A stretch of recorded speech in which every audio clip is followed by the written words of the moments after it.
चंदेरी की साड़ी देखो, बांधवगढ़ की झाड़ी देखो, मांडू का महल देखो, जंगल की हलचल देखो, चीतल देखो, गौर देखो, बारह सिंह और मोर देखो, शिवपुरी की छतरी देखो, चांदी की रेल पटरी देखो, उज्जैन के संत देखो, बौद्धिक महंत देखो, बुद्धा के निशान देखो, मीरा और पुराण देखो, इंदौर की शान देखो, कैसे बनता पान देखो, खजुराहो शिल्पकारी देखो, भीमबेटका का कलाकारी।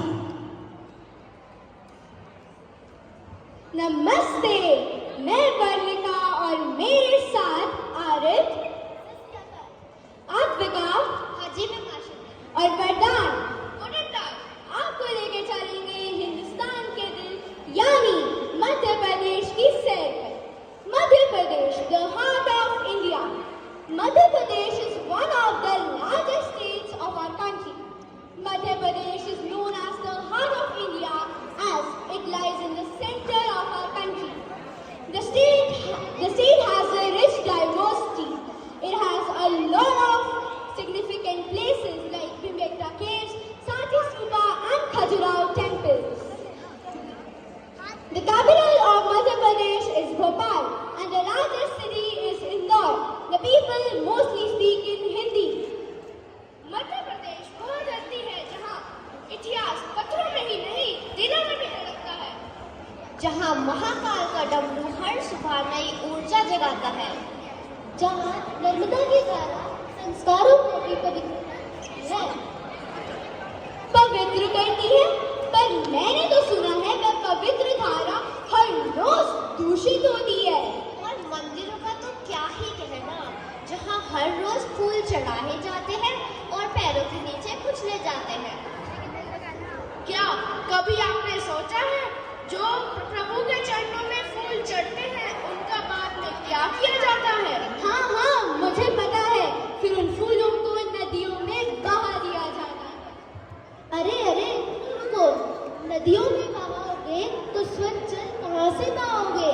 Disposing of this waste in rivers and landfills leads to water pollution and harm to aquatic life.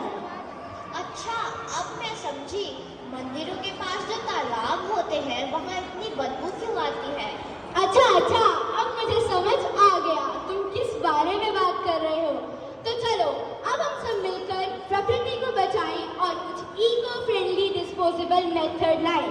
Before we start with our business proposal, we would like to share our project report on Phono ka Sansar to our worthy guests. तो अच्छा, अब आपको समझ आ ही गया होगा हम किस बारे में बात कर रहे हैं।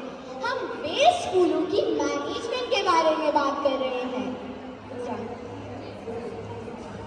Let's see the glimpse of what are we into and how do we work.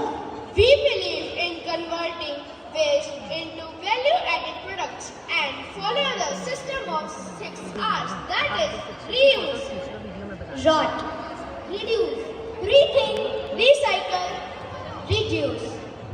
There are many methods and processes we use to make waste into useful products. Number 1, collection.